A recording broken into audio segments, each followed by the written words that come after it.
Absolutely free. I'm excited to announce our Christmas extravaganza is finally here. Get this season's flannel sheets for as low as $59.98. They won't last long, so get them while you can. Our famous My Slippers, they haven't been on sale for over a year. Regularly $119.98, now only $59.98. Our 6-piece towel sets are back in stock with extremely limited quantities, only $29.98. With hundreds of MyPillow products, there's something for everyone on your Christmas list. Bathrobes, duvets, quilts, down comforters, and so much more. So go to MyPillow.com or call the number on your screen. Use your promo code to save on all MyPillow products. For example...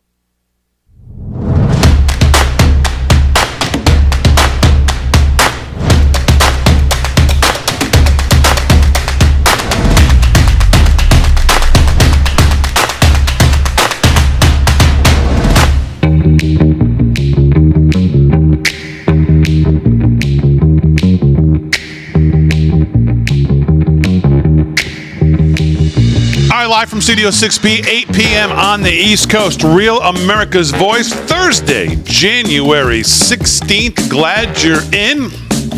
Slick Rick's going to have some sports. Rick Delgado's got the news. Vinnie Mac sitting in tonight's got some news as well. Aaron and Fran holding it down as always. Slickster, how are you? I'm doing good tonight, Big D. Very good. What's coming up in sports? Anything? Any big news? Oh, Bob Uecker, man. Yeah, we got to cover Bob, the great Bob Uecker, right? I must be in the front row. I love Bob. Yeah, we'll talk about that. And, State Farm is canceling their Super Bowl commercials because of what's going on in California. I guess they're probably taking a beating. That's why. But and I saw the PGA is actually moving the Genesis event. Yeah, they're going to move that to a different course, and that's not until February that event, and they're already going to move it. So, still having the Grammys in LA though on Sunday, so we'll see. All right, Slick will have sports. That's coming up. Sponsored, of course, by our friend Mike Lindell and MyPillow. Rick Delgado's going to have the news. Delgado, how are you? I am good. Okay. Do you want to know about my day? How was your day? Well, Vin I like your shirt. Thank you. Vin will appreciate my day. Thank you. Sure. He will. Because at work, I got into a verbal here we go. throwdown. Here we go. Well, the guy's a liberal. Yep. And as we all know, liberals are idiots. This guy in particular, and Vin can attest to this, most of the liberals he knows are probably morons. Well, Vin can attest to the fact that he has no self-control when he gets in these crowds, and obviously neither do you. It's not that I don't have self-control. You're like that Eagles fan. We're making fun of that Packers girl. Right. I'm not Eagles fan-like. But when stupid liberals open their mouths, I feel the need to have to hammer them shut. Mm-hmm. But see, here's the difference between you and Vin. Okay, go. You wait probably for them to say something, and then you have to hammer them shut, like you just said. Right. We would walk in the front door, and Vin is like a magnet. I would be like, hey, thanks for having us, and turn around, and Vin's gone. Yep, I believe in being proactive. I'm a very proactive insulter. And I would go, where is Vin? And I look over, and I see the back of him, and he's doing this. And he's already into the argument. Did he pre-argue before he got there, online? No, he just knew who to. He just went right to it. Let me tell you something about Biden. I mean, just went right to it. I was the George Costanza of many events on the political side. Yeah. I'm sure it may have something to do with the fact that I called him a slob because as he was sitting there eating. Well, the guy was a slob. I never went there. Food was just shooting out of his mouth. I'm like, dude, you got food shooting out of your mouth. You're a friggin' slob. Is he kind of like a friendish kind of? No, he's a colleague. Okay, so you can call him a slob and not take it personally? No. Okay. I don't take it personally. He did. Oh, he did? Yeah, of course. He's like, I could kick your ass. So what was the argument over? He said, I could kick your ass. I said, you can't even lift your leg. Anyhow, the argument was over Pam Bondi. And her attempts to answer questions while they spoke over her. Okay. And so I was saying, he was bringing up the 2020 election. I'm like, well, if you listen to her, she said, I don't know everything about the 2020 election. I do know about Pennsylvania. And as she tried to enlighten the moronic senator about that, he talked over her. So I said, if they ask a question and they don't allow the person to, that's basically where it went. And from there, it just turned into, you're a big stupid idiot, and everybody knows it. Mm-hmm. And then, of course, he gathered himself up and scurried away because he knew he'd been pantsed.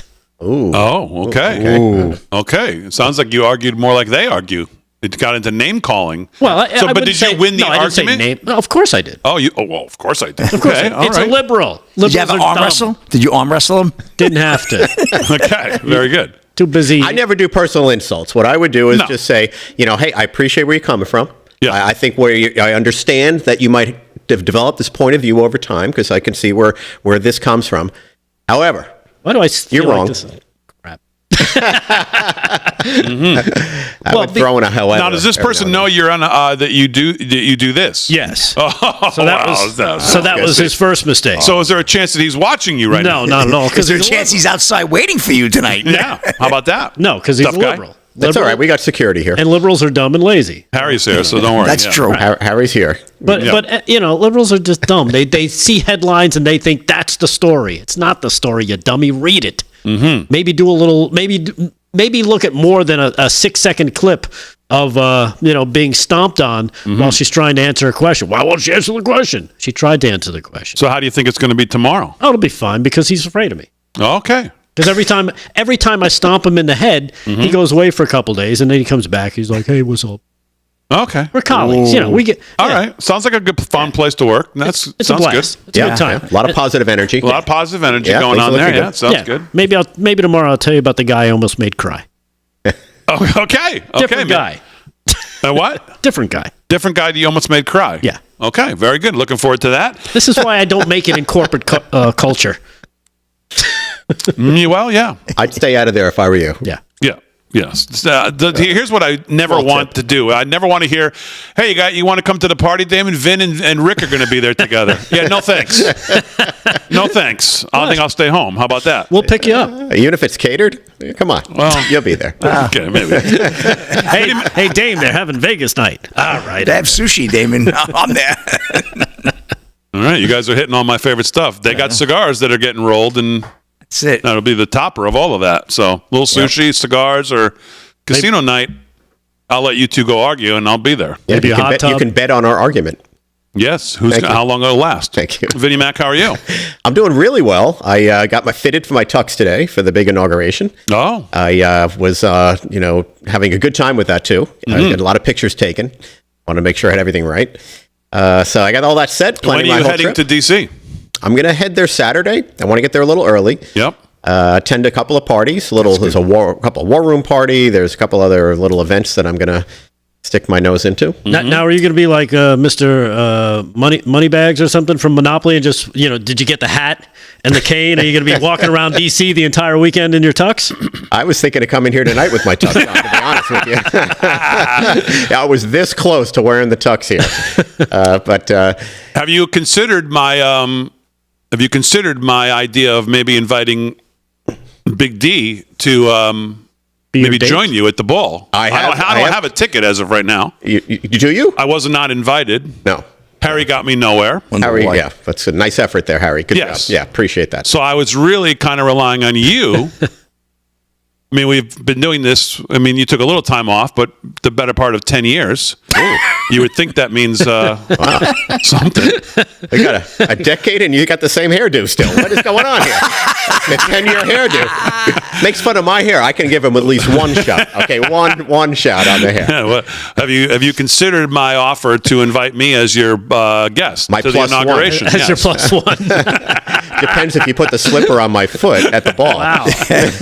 Imagine walking around. No, This sucks. I'd want nothing more than to take you. So we'll see if we can work that out. Okay. Do you think Yeah. people But- would be coming up to us Yeah, I think if we wear live from Studio 6B gear? Yeah, At the yeah. inauguration, I think people would. I'd wear my Live from Studio 6B tuxedo, which I was thinking of having fitted. Yeah. Slick, do you have anything that I could fit in and wear? I got something that'll cover your arm. One of them. Can we sew 4 of your things together? Yeah, I got some That's a beautiful. tank I'm ready to top. go. I got tuxedos. I got. Okay. Oof. Big D can be Vinny's bodyguard, Joyce from Yes. Facebook Oh, says. there you Yeah. go. I, Now, I there's said that Positives earlier. to everything. Joyce, you have that right. I am concerned great. about security.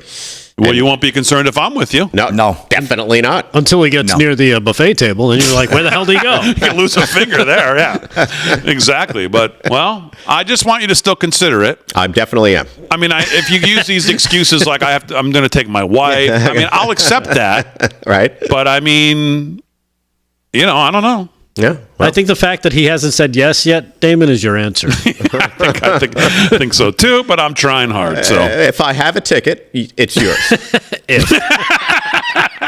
I don't know. But then I go back to the first part of this conversation and think about a weekend with Vin in D.C. Although it will be a lot of like-minded people, obviously there. No, we can argue. Just walk there. Could you imagine? Let me just paint here. This is a scenario.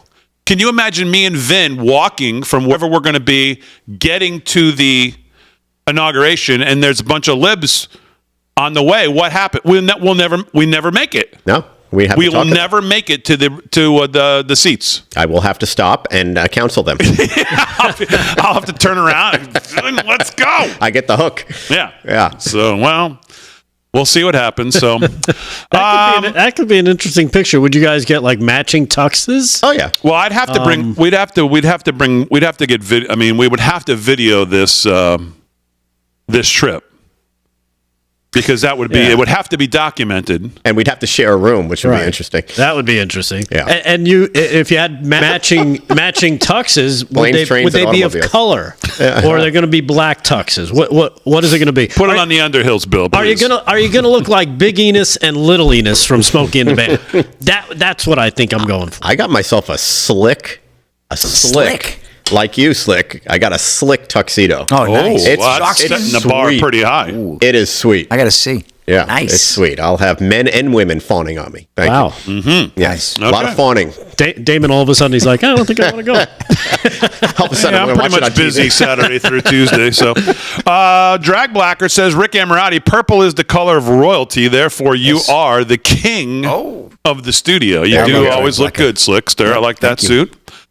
All right, so there's lots to cover tonight. Obviously, I started this morning with Lee Zeldin's hearing, but I don't know. They weren't going to lay a finger on Lee, and quite frankly, the subject matter, there was not much to dig into, and so the audience decided that we would rather go over to Bessent.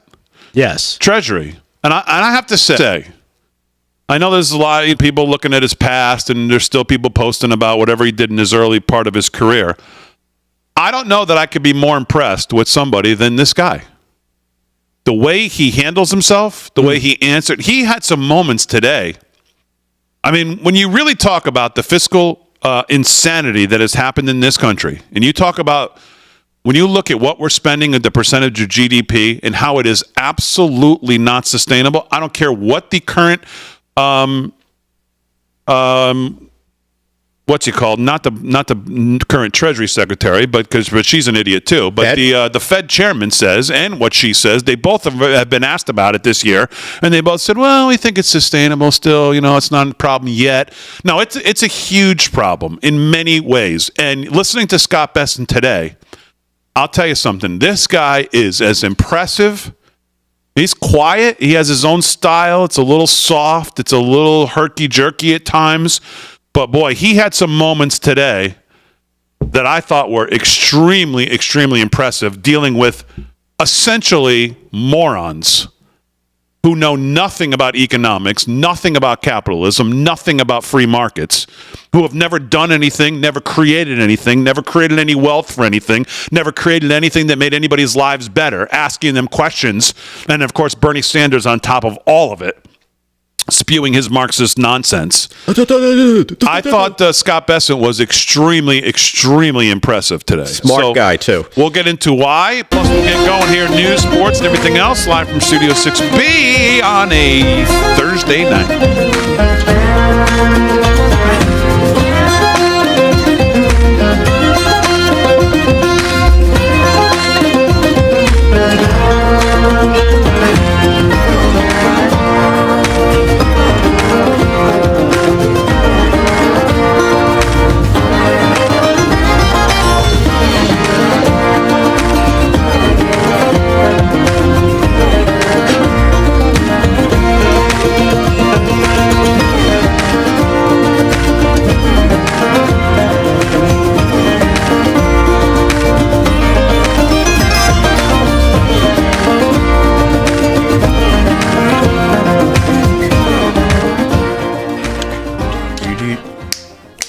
we just crossed over 24,000 on X. Oh, Very excellent. nice. Nice. Yeah. Chat. What's going on? It's a great number. Make sure you hit the like and subscribe, whatever platform you're watching on. We appreciate it. What's going on, everybody? Haven't seen you in about 6 hours.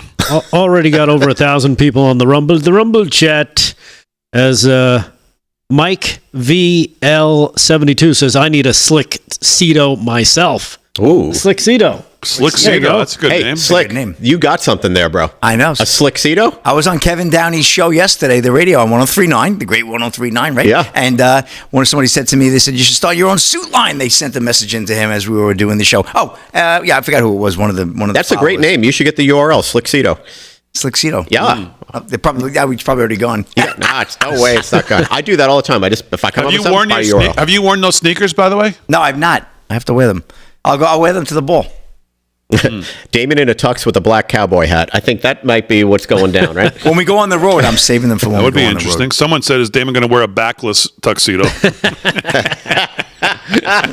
If he wants to be seen with Vin, he better. You might have to do that. I can get you in with a wig and a backless tuxedo. They'll be dancing. Just say you got a job at HHS. River. Wider than a- I'm the undersecretary at HSS. Yeah. Sergeant Arb says, I didn't get much done this morning, Damon. Thanks. Well, it's not my fault. Yeah, come on. A lot going on. Come on now. Come on, Sarge. Where did the drones go? That's a good question. Yeah. When the news gets slow again, they'll bring them back. Vinny should take Damon like Damon's taking both Ricks to the sphere. Oh, hello. Well, remember, they didn't win. See, Yes, I win by just being friends with Vin, so it's different. What does Vin get out of this? Yeah, I'm trying to think of what my win is here. Let me I'm see. sorry. Did Aaron just chime in? Did someone hear that? What did you Yeah. say, Aaron? They won. Who? Vin, Aaron is thrown in with Rick and Rick here tonight. Oh, okay. All right. All right. That's okay. Fine. We're okay. We feel okay about I didn't that. say nothing. I've just been ignoring you all. Yeah. Well, What else is new? Yeah, exactly. It's been about Fred, you've 12 spent the years. last 5 years It's been about doing that. 12 I was going to say, it's been about 12 years. it is amazing how that drone thing just was in the headlines, as talked at nauseum, and Yep. nothing.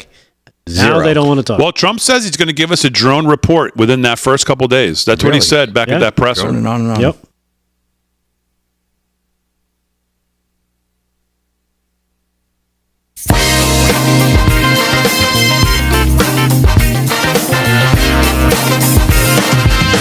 All right, 17 past the hour, live from Studio 6B on a Thursday night. So Scott Bessent was in front of the committee today, and he had his confirmation hearing. And I have to tell you, I was really impressed with him. I was really impressed with his answers.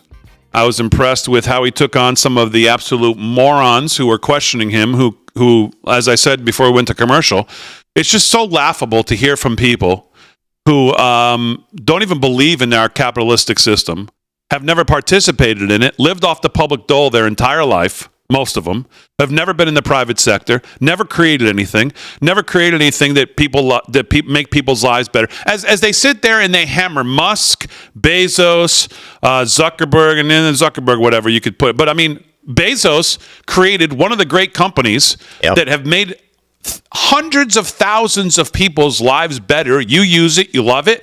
He employs hundreds of thousands of hardworking Americans to drive their trucks, deliver their products, work in their thing, work in the shipping. I mean, whatever you think of him, they've made lives better. He created something that people love, and he's earned a lot of money doing it, and he spends a lot of money back into the economy. He creates a lot of jobs. And to listen to these schmoes up there who have never done anything but live off of your tax dollars, talk about these three, and talk about how they're the evil oligarchs that Biden was supposedly talking about as he's giving the Medal of Freedom to the billionaire on the other side who does Soros. Soros, who fights against all of these things: capitalism, freedom, individual liberty, all of it, upward mobility, all of it. It's just laughable to hear these people. But Scott Bessent. And people were like, he's a little sod. He's kind of herky jerky. He's going a little. And people, someone actually, whatever. The point being, he's the kind of guy who comes across that when he's not in front of the cameras and he's in the room and you're making hard decisions and you want somebody who really knows what the hell they're talking about, boy, he comes across like the guy you want. Right. Now you can see why Trump picked him. And by the way, his statement about why Trump picked him and obviously his sexual orientation, and he says a credit to President Trump that he sees people as people, not as anything else. And he picked me not because of my sexual orientation, not because I have green eyes. Right. Treasury secretaries with green eyes don't do it. Boy, I thought that was a powerful statement he made. Yeah, and I've got that clip here if you want. Yeah, let's see it. It's cut number 8. Here he is. No, it's cut number 12, I should say, because he goes on just before that, Damon. He talks about this being his third try at public service because he wasn't welcomed because of, who he is and how he lives his life. Cut number 12. Sitting here today is especially meaningful for me because this is my third try at public service. In 1979, when I was 17 years old, I wanted to fight for my country. My father had just experienced extreme financial difficulties. I wanted to attend the U.S. Naval Academy. I was offered by our congressman in the 6th District of South Carolina an appointment, but was unable to take that appointment because of my sexual preference.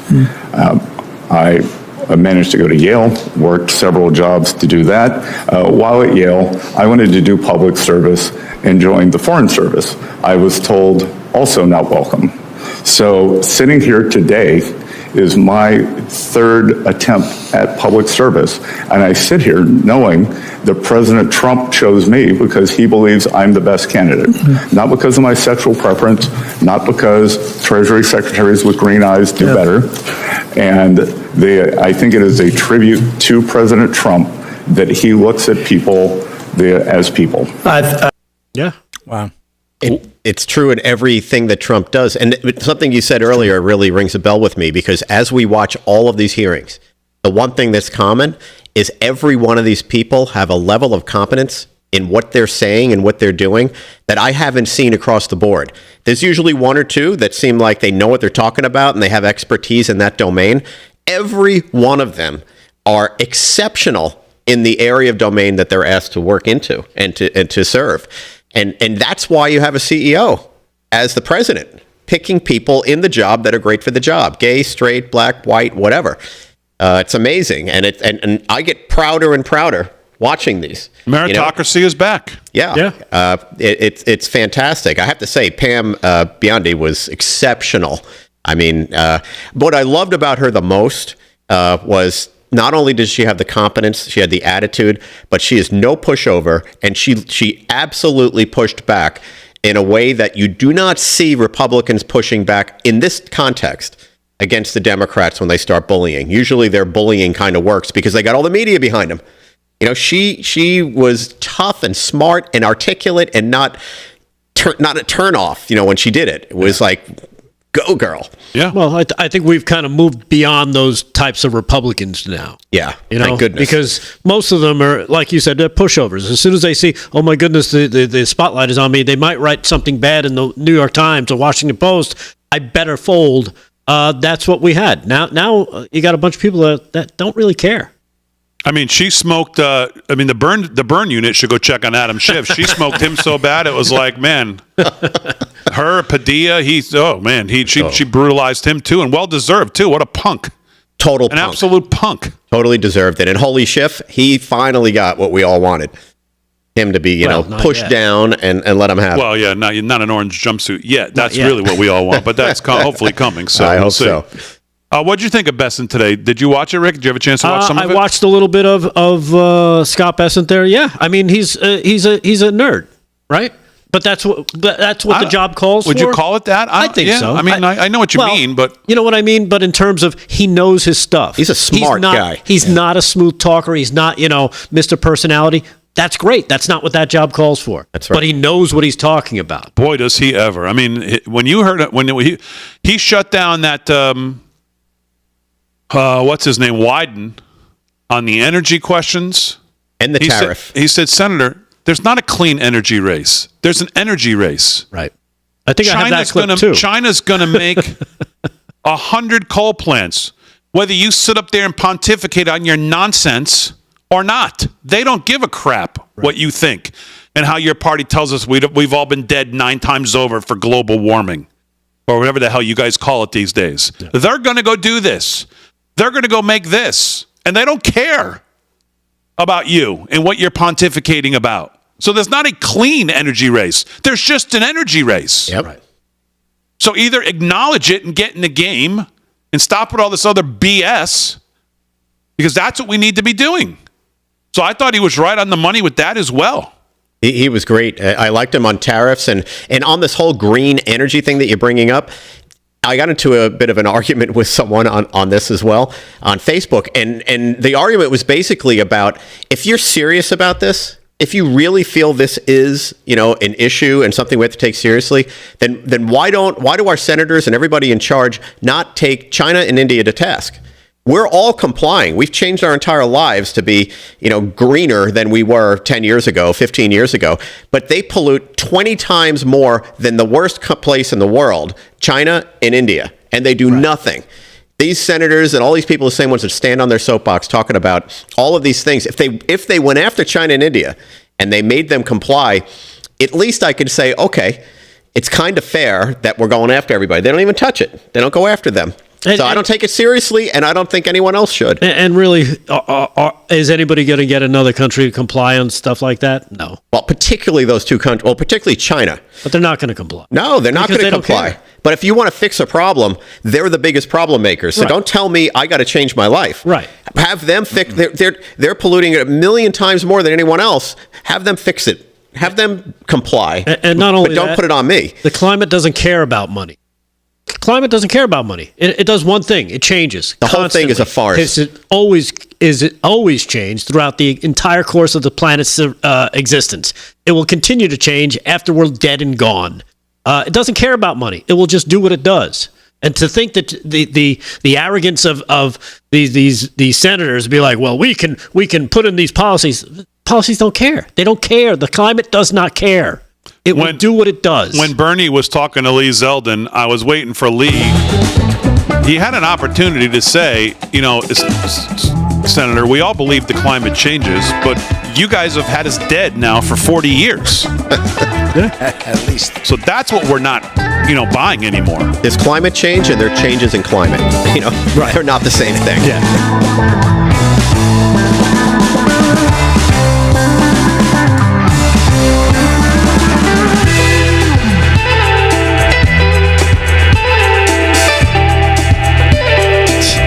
Degrees out right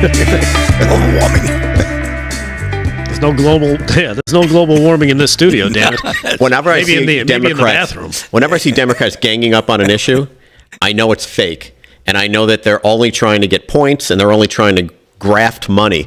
That's what they've done to climate change. Yep. Now, let's just take the argument and say, well, maybe there's some reality to it. Okay, you've made it so we don't believe you. And you don't go after the worst offenders. But when they go after a target like that, whenever they do, abortion and others, abortion about women's rights and all this stuff, it's not. Yeah. It's about life and death. It's you don't hate women. But they've made it about those things. They're very good at that. But climate change in particular, it's a sham in that way, as far as I'm concerned. Money grab. All right. Is that all you want to hear on that subject? No, we can talk more about Besson's hearing if there's other moments. You got any other video? Yeah, I got another Besson video. I thought he was really good. He was great. I caught the part that I caught was on tariffs. Yeah, we can talk about that. He laid out excellent. The case for tariffs on it. It was great there too. It was one of the best cases I've heard laid out about tariffs and why and why they make sense.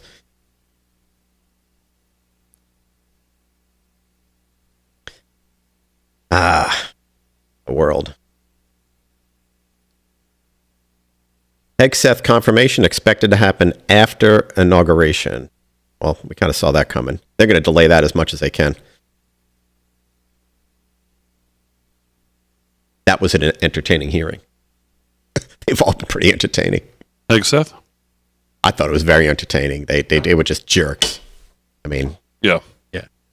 the women. We talked about that on the Yep. show a couple nights last night. And Maisie Hirono was at it again today. Oh my God, she was bombed again. She was at it again today. Asking I have 2 questions to ask. Have you ever Oh, did I ask been-" everybody? Yes.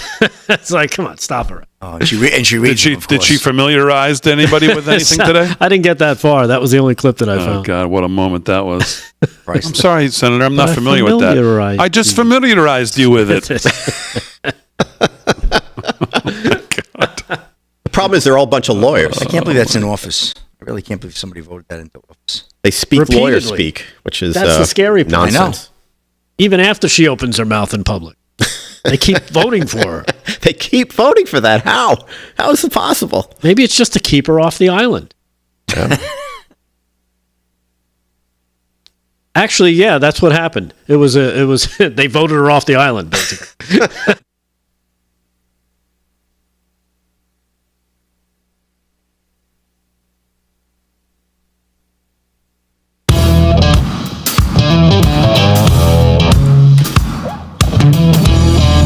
All right, 30 minutes past the hour, live from Studio 6B on a Thursday night. Delgado's got some news. Vinnie Mac's got some news coming up as well. Aaron and Fran holding it down as always.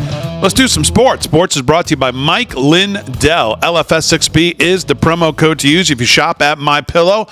It'll give you a great savings upon checkout. LFS6B is the promo code to use at checkout. Slickster's got sports. What's going on? All right, let's get to the scoreboard. Big D, NCAA men's Division I basketball. Right now, we got Temple 58-52 over Memphis. 10 to go there in the second half. Also, second half, 8 minutes to go. Minnesota and Michigan. Michigan up by 2 there. Maryland and Northwestern coming up at 9. And Rutgers, Nebraska also at 9 p.m. tip-off. NHL, pretty full slate. I'll just skip through a few scores on the ice. Devils 2-1 over the Maple Leafs. 8 to go there in the second. Capitals and Senators, no score. 2 to go there in the second. Actually, these are all in the second period. 6 to go. Red Wings and Panthers. Red Wings up there 3-2. Sharks being blanked by the Blue Jackets 3-0. Islanders over the Flyers 1-0 in UBS Arena. End of 1 there. Flames trail the Blues there 1-0. Predators blanking the Blackhawks 1-0 as well. Stars, Canadians tied at 1, 9 to go there in the first. And last but not least, the Kraken and Jets, 1-0 Kraken over the Jets there in Winnipeg, 8 to go in the first. Rangers are taking on the Utah Hockey Club, 9 p.m. puck drop up north. And we got west, I should say. Suns trail the Wizards, or beating the Wizards, 80-58. Cavs trail the Thunder by 20, 62-42. Both of those are in the third quarter.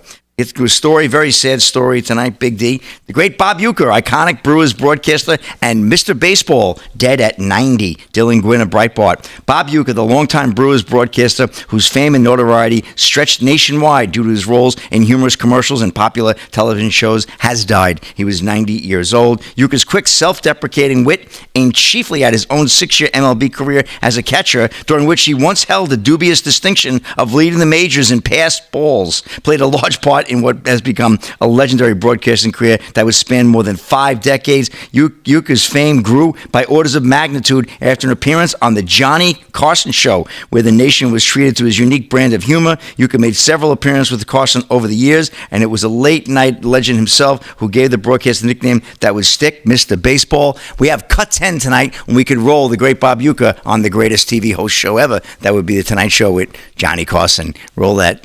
Say what I'll do. I'll hold them up, and maybe you can tell us what they're. They see the monitor up there. Obviously, it's a locker room celebration. No, this is actually a picture of me getting ready for a game. He's the best.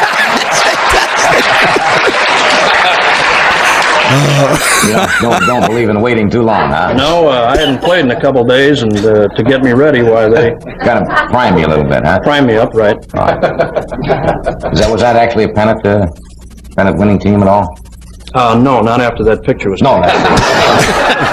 I mean, he was just absolutely great. He did the Miller Lite commercial. He was famous for, I must be in the front row. How many times have you said that? Uecker when you've seats. got somewhere? How about Major League? Yeah. Oh, He just was a bit outside. Yeah, ball 4, ball 8, yes. ball 12. Congratulations, Ricky. Oh, my gosh. Ricky has walked the bases loaded on 12 straight pitches. Yeah, we lost another great legend, boy. The great Bob Uecker at 90. Big D, that's a wrap in sports. Back to you. All right, Slick, very good. Sports is brought to you by Mike Lindell, LFS 6B. Let's do some news. Delgado, before we do news, I want to get you in a good mood. I want to get you ready to go to do news. I don't want to get you overly excited, but You guys I do going for want dinner to, tonight? I smell a setup. I do want too. to. I don't know if you caught this today, I don't know either. but this is gonna. You're gonna be ready to go here the rest of the show because you're gonna be jacked up when you see this. Let me roll this clip for you. Okay, that's all we stuff. needed. Is that the greatest clip you've seen in a long time? It's the first time I've seen that clip, and I've That heard the lends, same things. credibility to that. Oh, you've heard the same thing. Oh, of course. Oh, yeah. Oh, so this is not new to This you. is not new to me. Oh, I'm not breaking it. No, you're not. This is not a fly-by-night thing, right? Yeah, no. What am I talking Right. about? I mean, if you're going to go down that road, you gotta go check out some more stuff about Antarctica. E.T. Stuff like that. Delgado. Yeah. Uh-oh. Okay, let's do the news. 35 past the hour, and here with the news brought to you by Freedom Force Nutrition is Rick Delgado. What's going on, Delgado? It was called Operation High Jump, but you can look into it. Anyhow, getting what I back do to every the night. news. Who's the sponsor again? Mars Bars? There we go. Talking about Trump's nominees who are on the Hill today. We were talking about Scott Bessent. Let's continue with Scott Bessent, Trump's Treasury pick. He said during his testimony, extending Trump's tax cuts is the single most important economic issue he sees as part of his economic priority is extending those 2017 tax cuts. If we do not renew the extension, he said, then we will be facing an economic calamity, Bessent said. And as always with financial instability, that falls on the middle and working class. Bessent cautioned that the gigantic middle class tax increase would occur if the tax cuts expire. Of course, the Trump-approved 2017 tax cuts were part of the Jobs Act in the first term, and but many of the reforms included are slated to end later in 2025. He also had this to say. You were referencing this earlier, Damon, about an energy race or a clean energy race. Here's cut number 8. Here's Scott Bessent basically shutting down this weird-looking senator. What's his name? Whittam? Yeah, Wyden. Senator Ron Wyden. Oof. Somebody get this guy some, I don't know, some colostrum or something. He looks terrible. Cut number 8. Check it It's out. fine. Now there is a big effort in the Trump don't look administration to reverse it. I think that's going to be bad for the economy, but it is going to be damn good for China because we are in an arms race on clean energy with them. He doesn't look real. Are you going to be on the side of people who want to unravel this? Senator Wyden, just so we can frame this for everyone in the room, China will build 100 new coal plants this year. There is not a clean energy race. There is an energy race. China will build 10 nuclear plants this year. That is not solar. I am in favor of more nuclear plants. And I would note that the IRA, as scored by the CBO, is wildly out of control in terms of spending on the upside.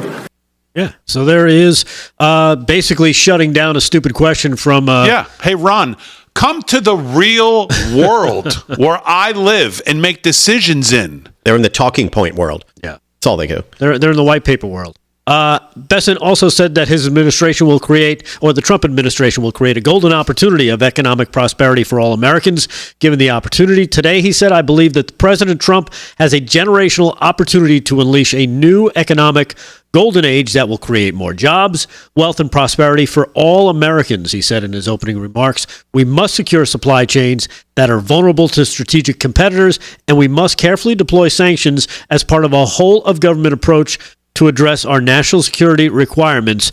Critically, we must ensure that the U.S. dollar remains the world's reserve currency. So there you have it from a Trump nominee for the Treasury, Scott Bessent. And again, I think that was probably the confirmation hearing that really, I mean, to watch. If you had to pick one to watch, that was probably the most important for the American people. It was an education, right? Because it's about the economy, right? And that's what we hear about during presidential elections. It's the economy, stupid. And it sounds like we might have a great guy ascending to that position as Treasury Secretary. I mean, I'd never heard of this guy before, but obviously he's got the bona fides, as they say, to really push forward the policy to do what Trump has promised on the campaign trail. Here's another clip from Besson today that I thought was really good. And it's, again, just laying out what I guess most of these senators at Democrat side asking him don't seem to realize of where we are in the real world when it comes to spending. Not have a revenue problem in the United States of America. We have a spending problem. That historically, for the past 40 or 50 years, revenues, federal government revenues, have averaged about 17 to 17.5% of GDP. Yeah. And spending has been slightly over that, leading us to a 3.5% budget deficit, which is manageable because we have roughly 3.8% nominal growth, 1.8% real growth, 2% inflation. Today, as you stated, and to be clear, this is one of the things that got me out from behind my desk and my quiet life in this campaign was the thought that this spending is out of control. We are spending about 24, 25% of GDP. So as you said, 6.8 to 7% deficit. We have never seen this before when it is not a recession or not a war.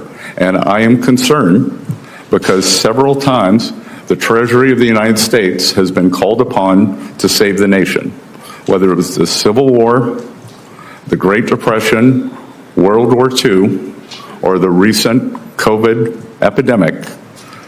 Treasury, along with full government and Congress, has used its borrowing capacity to save the Union, to save the world, and to save the American people. And what we currently have now, we would be hard-pressed to do same. Wow. That's the guy you want. If you believe that this eventually gets too far down the road to ever fix and help ourselves, the debt, you need a guy like this at this time because it's getting to the point where you can't pull it back. And that's what I took from listening to him today. Right. Yeah. He understands the gravity of where we are in spending in this country and running deficits like we're running and how much of a threat it is to the future of the country. And it gets to the point where you can't pull it back. There is nobody to pull it back. Boy, I thought he was as impressive as you could be. Yeah. He also had that back and forth with John Cornyn. I don't know if you saw that about the U.S. defaulting on its debt and England being Bank of England. He was like, I just learned about this. Yeah. Which is a little strange to hear. I think we'll be hearing more about that. The Bank of England? The Bank of England is going to be the debtor, or we'll be in debt to them. Which is, again, when you sit back and look at the course of history and things that happened in certain years, you're like, oh, maybe this is what they were talking about. Maybe some of those people weren't as crazy as they always tell us they are. Real quick, just before you move on. Yeah. So Cornyn just asked Besson at the hearing that if the U.S. defaulted on its debt because our debt's unsustainable, the Bank of England would be the debt collector. Besson answered that he just learned of this a few days ago, and if confirmed, he would dissolve that. That's what he said.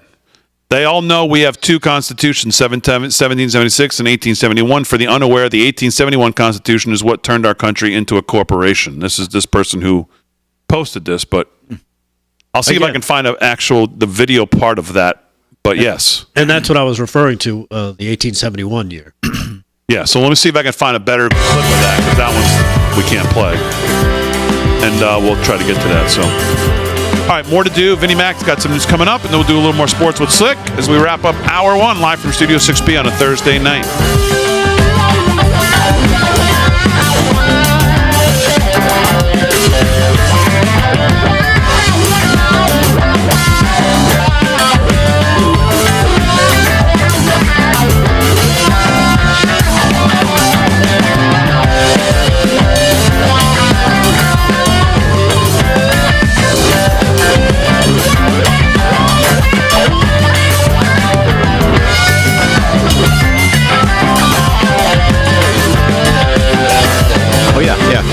He had another lunch. Yeah, the one that just exploded. Can I hear the audio here, Aaron, please? Let me ask you, in the short time I have, one sort of... oh, God. That clip is not right. No, SpaceX had another launch too. Yeah, it was the SpaceX one that exploded. I was going to say it exploded, right? Yeah. A couple hours ago. Yeah, Musk tweeted about it. Ouch. Because they've had a lot of launches. Do you believe the only clip is this?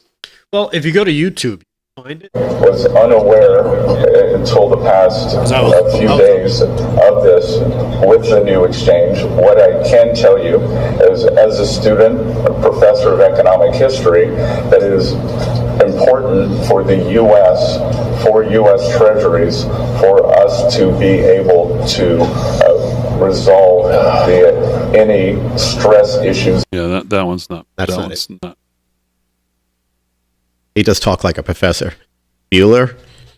Aging Bueller. He's got that monotone kind of voice. All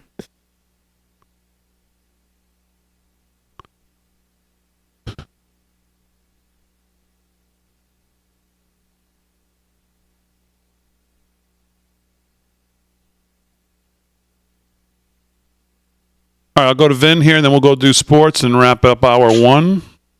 What happened with this Senator Cotton Moore? Someone was arrested? Someone just posted that. Yeah, he was arrested. Colton Moore, Yeah, in Colton Georgia. Moore? For what? We're trying He to was barred from some hearing, and he showed up anyways. I guess, or I didn't get the full story. because but- he called out. He called out a couple people last year in a speech. One that was basically protecting kid touchers, and they got just real corrupt shit. Wow. And he called them out on it on the floor, and so they wanted him banned. Yeah.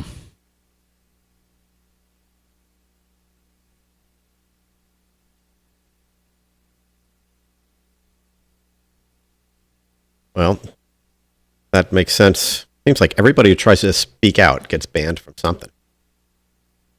Don't we know it? That's got to change. The stump the Trump is over. So we have a Secret Service director. Did you see that? Yeah. Sean Kernan. Yep. I think that's probably good. I don't know him very well, but I know he's been loyal to Trump.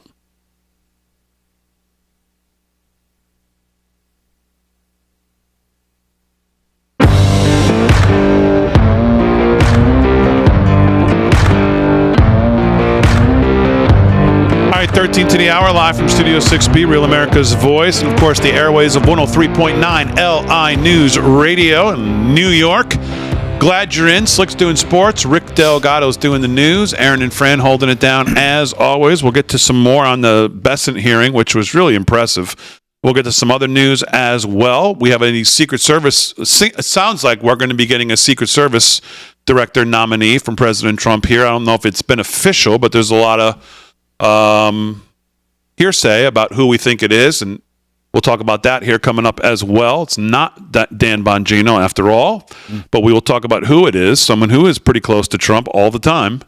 But right now, Vinnie Mac is here. He's going to the inauguration. He's going to give us the inside scoop. Hopefully, I'm going to be his plus one, but if I'm not, we'll be videoing with Vin at the balls and everything else. I'll be there moonwalking. To get to his moonwalk, number one, and get the inside information and see what's going on next Tuesday. But right now, he's here.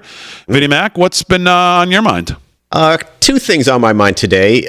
One was a bit of astonishment. You know, this entire deal that's been made with Hamas and Israel and all the back and forth of who takes credit for it, and watching Biden talk about, you know, this was my idea back in May, and all of these things.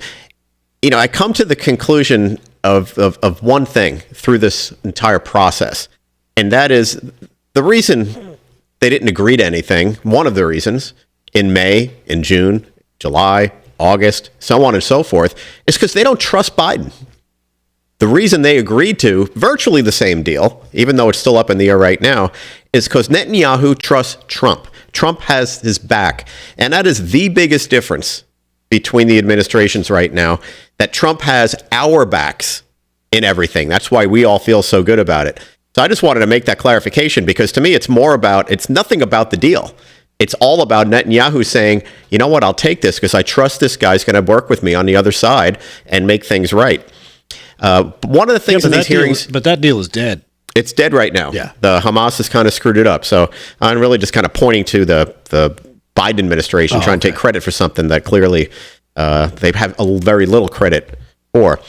Marco Rubio said something. Wait, can I just jump in there for 1 second? Because I saw a post that said the hostage deal has been signed. At this point, it no longer matters whether it's good or bad or whether they could have negotiated a better deal. At this point, our attention is best focused on welcoming and rehabilitating the live hostages, comforting the families who learn their loved ones have perished in captivity, comforting the families, and goes on with a list of things. So is that not true? That's not true. Yeah. Okay.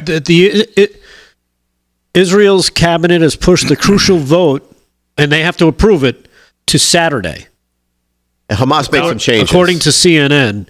Aaron, you just said Axios also reported that it's signed? 2 hours ago. 14 minutes ago, the Washington Post, Netanyahu delays cabinet vote. Okay. So on there's ceasefire and hostage deal. Okay. So we're getting mixed messages. So we're getting mixed messages here. We'll have to... I guess I'd go with what the most recent is. Yeah, which is 14 minutes ago. The first paragraph of the Axios story says that it was signed by the negotiators, but the Israeli government has not voted on it. Right. Okay, and we mentioned this yesterday that the vote was going to be this morning, and now you're saying it's pushed. Push it off. According to Netanyahu, cabinet vote for the ceasefire deal has been pushed off to Saturday. By the way, I don't know if this is also breaking news, not to change the subject totally, but I'm seeing a report that there was 2 or 3 automobiles who have fallen into the river or whatever right in front of the drove off the bridge or something in Washington D.C. Really? Yeah, I don't know. I'll look that up. But anyways, sorry, Vin. That's to all what right. you were saying. Trump's having a fit right now, by the way, because he wants this signed, and I think the point that I made earlier is really where Trump is coming from, and he's basically signaling to Netanyahu, get it done. I got your back. I told you. But I wanted to talk about Marco Rubio. He said some things that I thought were something everybody should be aware of, and something that we've allowed the Obama administration, the Biden administration, and Republican administrations too, to put us in a really uncomfortable position. And that is, we are in a place right now where we're reliant on China for all those things that go into solar batteries. We want to be green, we want to have electric cars. All those minerals, all those things, and the batteries themselves come from China. Same with the solar panels, the solar batteries. Same with our drugs. Same with most of the consumer products goods that we make. The point that Marco Rubio was making was we have basically handed the keys to our lives over to China in almost every area of what we do and spend and buy and utilize every day. We will be beholden to China.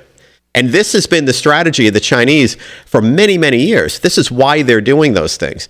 And as you can see by the talk that Trump has started, the Greenland thing is about minerals. It's about defense, and it's about minerals. Africa is loaded with minerals. China has taken that over.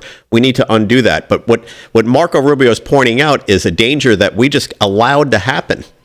We've allowed them to financially make us weaker. We've allowed them then to control all of our products. When we were going through COVID, where do you think all that stuff came from? All those gloves and masks and all that, they all came from China. So I think he brought up a very important point. You talk about national defense. China's not fighting a war. I think I talked about this the other night about all this cyber stuff. Put that aside. That's a whole war. They're fighting us on an economic scale that makes us beholden to them. I mean, think about that. We could make everything we consume here, but we don't. We don't for a reason. Trump is in place now, hopefully resetting that. And as he gets criticized for every step that he makes trying to reset these things, people don't realize the magnitude of where we ultimately are. And that is, we're in a place where we're virtually beholden to the Chinese. So when I heard him say that, it really made me step back, because I never really thought of it that way, at that level. I saw pieces, and I think all of you probably saw the same thing, pieces of this and innuendos about it, but not at the level where one day they would control our lives with all of the things that they control, medicines and minerals for things that we're mining, all the batteries, everything. It's crazy. Yeah, I did see I saw that exact comment that you're referring to. in the little bit of the hearing that I saw. So just to give you an update, vehicle into the Potomac River beneath the Arlington Memorial Bridge, vehicle submerged, in process of transporting divers out to the scene. And then there's an update. DC Police's dive team has successfully pulled the driver out of the car that drove off the Arlington Memorial Bridge and submerged into the Potomac River about an hour ago. DC Fire and EMS is performing CPR on the victim right now, but it is confirmed to be seemingly just one car and seemingly an accident. Because obviously everybody is on edge, and the weather looks like it's pretty bad in DC tonight. Snowing, slick, rain, wet. Oh boy. So the first report was several cars went into the water off the bridge, but now it looks like it's only one, and they've retrieved the driver, and hopefully they're able to save him. So that's an update on that story. Anything else, Vin, that's been on your mind? Oh boy, always. I don't know if you heard today, but the RFK effect is happening, and we've seen the effect of so many people that Trump's brought in. You know, there's a Trump effect. We know that because that's what's changing a lot of things, including this whole Hamas-Israel thing. But the FDA just banned red food dye number 3 that we know causes cancer and causes a lot of other things in kids, all the anxieties and all these other things that have happened. And why is it happening? Well, it's because RFK is in the mix here. This guy is going to make America healthy again. He has to get confirmed. His whole position on vaccines, by the way, is misunderstood. He's not anti-vax. He's anti the proper research, doing it the proper way. That's what he's anti. Making sure it doesn't harm people. What's wrong with that? Right. It's common sense. It's logical, and he gets a bad rap for it. But thank you, RFK. Get this red dye out. Not a lot of kids that are screwed up because of a red dye thing. Speaking of RFK, I got a clip of somebody who has some thoughts on RFK. We'll play that when we get back and see what Vinnie Mac and the crew think about that. Plus, we'll do sports with Slick. Hour 2 coming up right after this.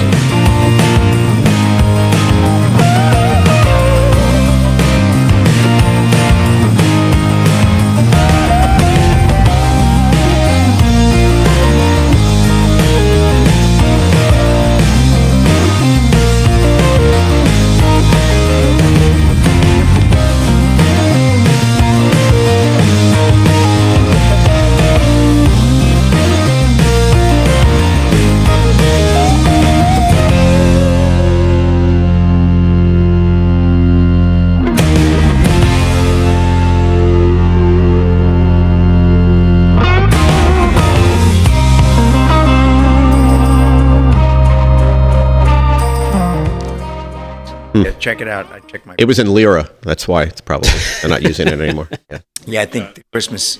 Yeah. Oh, we sent you $1 million lira. Not now. We don't want to get. Yeah. No, I look back. I didn't see these since the 20th. Couldn't pay my mortgage. Yeah, Denise is saying that big pharma will be the problem for RFK, and you know, there's a lot of truth to that. I saw your post here on, I think, YouTube. There's a lot of truth to that, but I'm just hoping that because of the power of what Trump has created here, that they can overcome the power of the pharmaceutical companies. We have to, and their lobbyists. We just have to. You know, they are in the bag with so many senators and congressmen, and our former president, by the way, meaning Biden. If you look at the senators that get the most amount of money. That was the last one, yeah.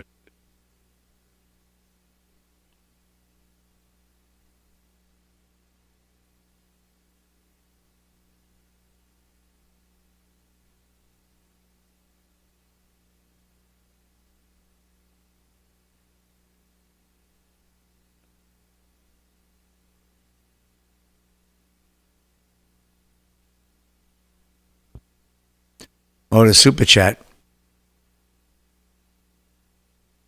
It takes a long time, huh? Well, it takes a month. Yeah, as you said.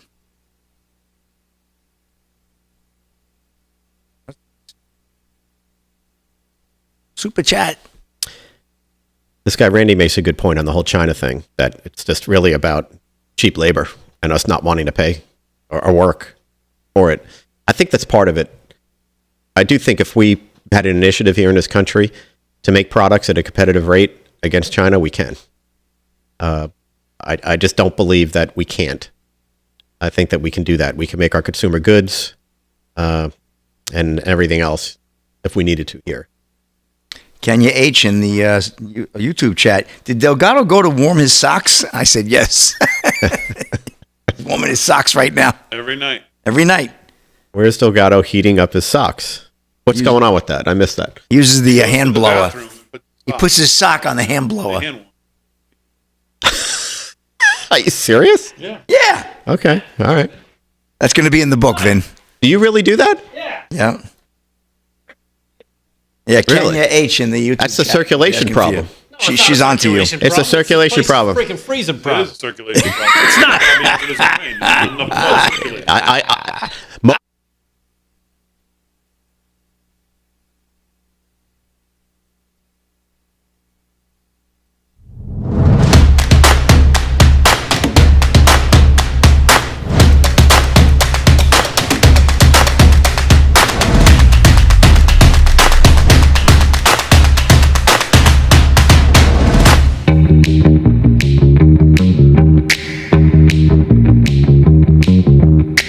circulating. That's good, Slick. We should get him that. Yeah. Well, we've just decided in the break, thanks to somebody, I think it was Greg on Facebook, we're going to get Delgado a outer space heater Yeah, give him an outer for his space. feet, so he doesn't have to go warm up his socks during my the goodness. breaks in the bathroom, It's quite a system you have which there. Vin Quite a did system. not know about till just now. I did now not you know know. that. He did not know that. I did not know that. And his reaction was, no, he's not really doing that. And I said, no, he really is. No, he really does. I thought it was a joke. I blow my socks. I take my sock off because my feet sweat because they get cold. TMI. Because it Okay. gets cold in Yeah. here. So, TMI. so TMI. since I'm a hot-blooded Latin, I sí. tend to sweat. Sí, cómo no. So then my feet start to En sweat. boca they get cerrada no cold. entran moscas. Right. That's what I said. Está Susan en casa. A hot-blooded Latin might Right. be the line of the night. Okay. So I go in there, I take my sock off, my wool sock. It's a wool sock, and my feet are still freaking freezing. Welcome And to Crazy Town. And, is and right. I hook it up to the hand blower, and I just hit the button and blows it right up. So I blow my socks nice and warm, I put them back on my feet, and I come back in. Okay. All right. Good. It's a good system. It's a great system. Rick, your mother and I are very proud of you. It's very good. Otto It's all on good. YouTube nails it.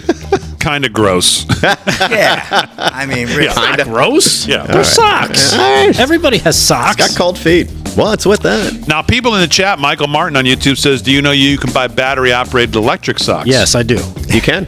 But they're a little bulky with the battery. It's like And how far can you go with the It's plug? like an ankle bracelet. It's a pain in the ass. Talk about a lead foot. So I don't want to do that. All right. And I know they have the the hand warmers. You can take those. You squeeze them and you can hold them in your hand to keep your hands warm and put them in your shoes. But you're wearing a short sleeve shirt, which is obviously with Yeah, I know, this incisions. guy So, is- like, what? I Right. mean, what are we 'Cause the supposed rest to of me take is you fine. seriously? You got, rest of you me got the is right fine. shirt on tonight, I think. You really Exactly. do. Yeah. The You're rest- like a walking crazy town. The rest of me is fine. It's because the cold is down on this concrete man. slab that we stand on. I'm going to get another round of drinks. If we can get another round, please. Yes. Yes, thank you. So we were talking about RFK to end hour one. Yeah. Shut up. I know everybody will be excited about this clip. He wears socks as well.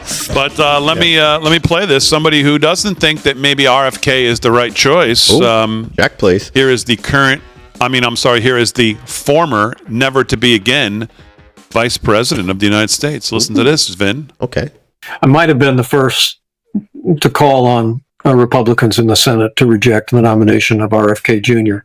as Secretary of Health and Human Services. Does he have a mustache? There are many aspects of the government that bear upon the issue of life, none more important than Health and Human Services. It was one of the reasons why during our transition in 2016 and 2017, all of our candidates, first and foremost, were supporters of the right to life. Ultimately, our nominee, Secretary Tom Price, would move forward and advance the cause of life. And we made great progress. As you know, you were directly involved in a number of those issues through administrative action. But I understand people's desire to defer to the incoming president and the team that he has around him. But there's a reason why our founders gave the Senate the authority to advise and consent. It's the ability to help shape an administration and in some respects serve as guardrails around what the American people voted for. And I would just say to anyone in the sound of my voice today that the Secretary of Health and Human Services on a month-by-month basis, makes more decisions that bear upon the sanctity of life and protections of religious liberty than any other member of an administration except the President of the United States. And so I think it's incumbent on the Senate now, in the Health Committee in the Senate, to ask the tough questions of RFK Jr. to get the answers, but ultimately, my hope is that the Senate will reject his nomination as Secretary of HHS and give President Trump an opportunity to nominate any number of men and women who are eminently qualified to lead Health and Human Services, but also would bring with them a deep commitment to the sanctity of life. Okay. Now, we're all sick of him. That's a granted. Yeah. I get it. Everybody's ears are steaming. We're all sick of him. You know, go take a swim, not far but deep. I get it, where we all are on him. I get it. But let me just play devil's advocate for a second. We are supposed to be in alignment with his thinking. RFK is not pro-life. He's made that well clear over the years what his position is. Does Mike Pence have a point that the person who leads this department should be pro, even though we reject him? I get it, Pence. But does he make a point here that the person who takes this should be, and what our position as conservatives are supposed to be, we are for the sanctity of life? What do you think about that, Vin? You know, it's obviously mixed feelings of it because, number one, I am pro-life, and I think, you know, we all are, who are Republicans and so on. So I totally get where he's coming from. On the other hand, we're not looking for the most qualified only in any of these positions. If you look at what Trump has done, he's brought in the most qualified, disrupting-oriented people. We had the Supreme Court change Roe versus Wade, take it out, and put it in the states. That's where abortion is. RFK doesn't control what's going on in the states, and the states are going to figure out what they're going to do. That's the decision that was made. I wish it was pro-life across the board throughout the country. However, the job that I think RFK is supposed to do, why Trump picked him, and why I think he should be nominated, should be confirmed, is to disrupt a system within healthcare that is so corrupt and bad for everybody that if his position is different on an issue like this than Trump's, and he's already said he's going to acquiesce to Trump on it, I don't have a problem with him on that, because the problem that he's supposed to solve is not that. And, you know, I just don't think you could fall back on these things all the time. It's the same thing with Elon Musk. You got to agree with everything. No, the guy's brilliant, and I don't agree with everything Elon Musk does. I agree with most things. And in this case, I would be more than in favor of RFK getting confirmed. Okay, very good. I think most people agree with that assessment, by the way. I'm seeing a lot of it in the chat as you were talking, Vin. I mean, nobody's going to be perfect, right? No one's going to be perfect, but also I think the point being that this is now really a state issue. It's been returned to the states where it was always supposed to be, and every state's going to treat it differently. Anything else, Delgado, you want to add to that? Well, not only that, like I said, nobody's going to be perfect, but he's not picking someone who's going to be perfect. Nobody's going to hit 10 out of 10 every single time. What you want is the best person that you think will get your policy. Because again, this is all down to what is the Trump policy going to be? Not what RFK Jr.'s personal policies are. His personal stuff has nothing to do with his professional. If it was that much of a clash, he'd say, thank you, Mr. President, I have to turn down the nomination, right? But he's not, because he knows he can go forward and get a lot of good stuff done. Well, it may not be, all of the things that he's ever envisioned if he were president. The things that he wants to focus on, again, making America healthy and getting us away from this destruction of pharmaceuticals that basically never cure anything, but they do make you a customer for life. That's so true. Because that's what it is, right? They don't really cure anything. It's addictive, right? Thinking. And this is the guy who's going to get those policies done. And like Vin said, he's a disruptor, and that's why they don't like him, because there's so much money being pocketed by all these guys who, make policy and, vote on laws and blah, blah, blah, that somebody like this threatens their personal financial livelihood. And it threatens the pharmaceutical companies because, let's face it, they make a crap ton of money fleecing the American people and people around the world for crap that they don't need. You know? Let's face it, most of the pharmaceuticals are made from, organic things and plants, and they get the ingredients from plants, but then they put them with a bunch of other chemicals, and that's your pharmaceutical. And what was it, about 110 years ago is when they deemed that natural medicine was boogeyman stuff. Meanwhile, that's all we had up until about 100 years ago. Yeah. And up until 100 years ago, you didn't see the amount of problems with health and obesity and things running up and down, heart issues, blood issues, ADHD, all that crap coming from the great world of pharmaceuticals. Thank you, but no thank you. But the abortion issue's been settled. Right. We shouldn't even. Yeah, who we shouldn't even have to cares talk about the about it. abortion We went through it with the campaign. They brought up the abortion issue. They don't respect women. It's been settled. It's in the states. End of story. I'm not happy that there are states that want to continue to give abortions. I hate that. But it's been settled. States have a right. That's how we're set up. Right. That's the basis of this republic. That the states can, if they want to sell fireworks, you can sell fireworks. If you want to ban drinking, you can ban drinking. If you want to have abortions, that's how we set this up. Right. And to bring it up as an issue, not to have someone who can do the job and disrupt a particular industry that's screwing all of us and making us all unhealthy, it's just not enough for me. Why bring up a settled issue and make that his reason for disqualification? Right. It's baloney. Yeah, it's like Tim Kaine bringing up cheating on, Pete Hegseth cheating on his wife or what have you, or an affair. Yeah. And then you find out from Dan Bongino, who, announced yesterday on his show that Tim Kaine had nephews visiting him on the campaign trail in 2016 when he was running with Hillary Clinton. I'm not saying that, I was there. I wasn't. But he has it from very good authority that Tim Kaine is not one to throw stones when you talk about what was, some strange visitations in the middle of the night from nephews of Tim Kaine. I'm just saying. You're just saying.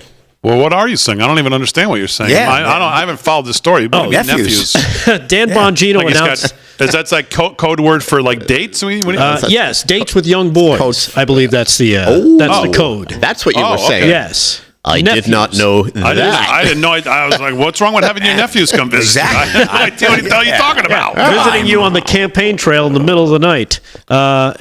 Hey, Bobby, you ever seen a Gladiator movie? Yeah, so again, that was I have nephews, come visit me. What the hell's the problem? Chances are the rest of your family's there with you. Well, yeah. Yeah. Bobby, come on over again, here. Sit down. This is what Dan announced on his show. I'm just repeating what I heard, but he has it on very good firsthand witness knowledge and authority. So. Well, I mean, Tim Kaine. Tim ran with Hillary. Like as I said, Tim, you ran with Hillary Clinton. Did you have these discussions with BJ? Bill Jefferson? That you were worried about? I mean, come on, stop. So our friend Ben Bergquam. Yeah. The great Ben Bergquam, by the way. We love the Ben Bergquam. Oh, yeah. Friend of the show. Extra special friend of the show. He's had pizza with us on the show. Yes, he has. He's been here for Pizza Friday. One of very few that we would actually let in the building for Pizza Friday. That's true. I mean, even Harry wants to come. We actually have to think twice about it. Ben can come right in. Right. Ben just arrived at Randy and Laura's house in Salem, I guess East Palestine or Salem, Ohio. Mm-hmm. And he just sent me this picture. He said, I walked in their house and guess what was on the TV? I love that. Good people. You look Come terrible on now. Yeah. You look terrible. You should have your tuxedo on for a picture like that. I look like I'm slouched over on the TV. That is his tuxedo. What the hell am I doing? Look at that face. That's his Fetterman Shut up, tuxedo. Slick. Stop at 8 o'clock. That's quite a TV he's got there, too. 13 past. It's got Garland It's a big around. D-screen. Like, guys, the holidays are over. He's got Garland going around the on here? TV. It's like a 72 inch screen. It's not that bad. Come on. It's only the 16th. 13 past the hour, live from Studio 6B. We're back right after this.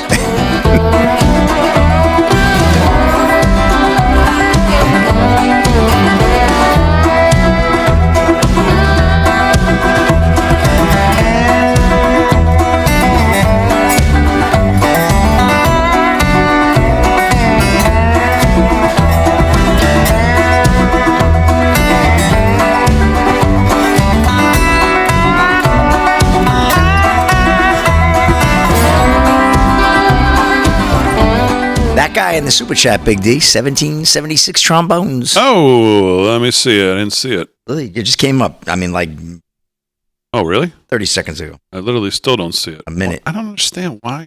That guy. All right, why don't you read it if you have it in Hey, front of you? boys, here's Thank- a little something for Pizza Friday. Keeping up the awesome work. The 6B family is growing. You speak what we're all thinking. Thank you very much. Hat That tip. guy on YouTube Yep, that guy. with all the American flags. Yes, indeed. Patrick says, come on, Damon. Come on what? He's just encouraging you. Just come on, baby. I don't think so. Oh, no. Broke Spoke says Damon models for Fetterman formal wear. Ooh. I like that one, Broke Spoke. Damon will the be YouTube wearing chat. the John Fetterman wear to the inauguration. Steven on Facebook says, damn, why, Damon, you look so bloated in that picture? Yeah, uh-oh. That picture. Hello. Yeah. Pizza Friday's Really, not even that here. picture? He needed 72 inches of that screen Aaron just to get his head Is that in there. Aaron laughing Oh, at your... that's an 80-inch screen. Oh, she's trying to get out of it by... She's not Oh. laughing at the fat jokes that Slick's No, I didn't know she was laughing. throwing Fran at was me. She making said jokes. she's laughing at something Fran said, which is probably even more vile. See, I was right. Bingo. Told you. Please let me know what I said so I can be funny again. Yeah. Okay. Because you're not going to find this funny. you have a read. Yep. How many reads we have tonight? Just one? You have one, and also we have Andy up at 9:30. Oh, Andy. Well, we Andy's love great. Andy. Andy's Love Andy. He's one of our favorite Andy guests. Mangione for me, man. One of our Come favorite on, guests, Andy Andy. Mangione. Dave Syverson's going to do the read at X. Get him up. Let's call him on his... he wants to do the reads. Should have Farmer Brook do the reads. Yeah, That should be his penance for stinking so bad at his picks. Well, I went 0-3 on Sunday, so I can't really hammer him because I was terrible too. Oh, I was 1-5 After for the 2-0. Oh, God, I just... Freaking Denver. I cannot believe that second half. You were Yeah. counting your money, weren't I you? was with you on Denver. Brutal. That was we got four big odds makers coming tomorrow night. That was brutal. I saw that game too. Which 4 games, 4 That's a big lot. games. What do I got here? Oh, just BG? Yeah. Okay. Oh man, Slick. The Islanders. Hey, 3-1 terrible. Philadelphia. Yeah, there's What's 3 going on? 3 unanswered goals. It was 1-0. Islanders scored first. 3 unanswered. They're in UBS. You barely score arena. I'm going to a game next week. I think. Oh man, they should burn the jerseys and boycott that I got place. the tickets for my birthday. I was all excited, and now I'm like, oh, man. Let's...